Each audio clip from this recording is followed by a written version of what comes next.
ইনকিলাব জিন্দাবাদ। আমাদের বিপ্লবী নেতা ঢাকার ৮ আসনে হাদী ভাইয়ের উপর যে আক্রমণ হয়েছে, এটা আশঙ্কাজনক এবং মৃত্যু হওয়ার পার্সেন্টেজও বেশি। এইরকম আতর্কিত হামলা, এরকম একজনকে হামলা কোনোভাবে মেনে নেওয়া যায় না।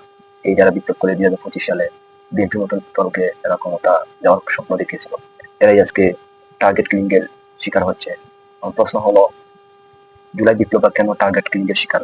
প্রথমে আমরা দেখেছি ফুয়াদ, ব্যারিস্টার ফুয়াদ, তিনি এমন ভাবে কথা বলতেন ভারতের আধিপত্যবাদের বিরুদ্ধে, তিনি এমন ভাবে সত্যের বিরুদ্ধে কথা বলতেন, তার কথার মধ্যে যেন অগ্নিজোড়া কণ্ঠ বের হতো। প্রত্যেকটা কথা যেন এক একটা বোমার মতো দাউ দাউ করে জ্বলতো।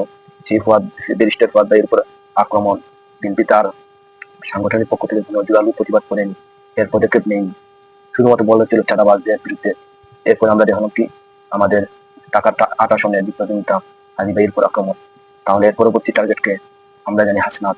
তার কথার কণ্ঠে সেই আমরা বিপ্লবীর একটি প্রতিধ্বনি শুনতে পারি, এই খুনি কুত্তালিগ ও ভারতের আধিপত্যবাদের বিরুদ্ধে যে কথা বলেছে বলিষ্ঠ ছিল কণ্ঠে, যার এক একটা কথা যেন অগ্নিকাণ্ড, এক একটা কথা যেন বোমার মতো।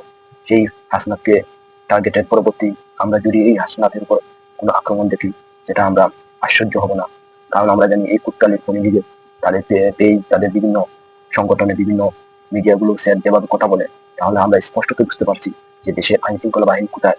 এখন আমাদের একটাই দাবি, আমাদের এই বিপ্লবী নেতাদেরকে সরকার সুরক্ষা দিতে হবে।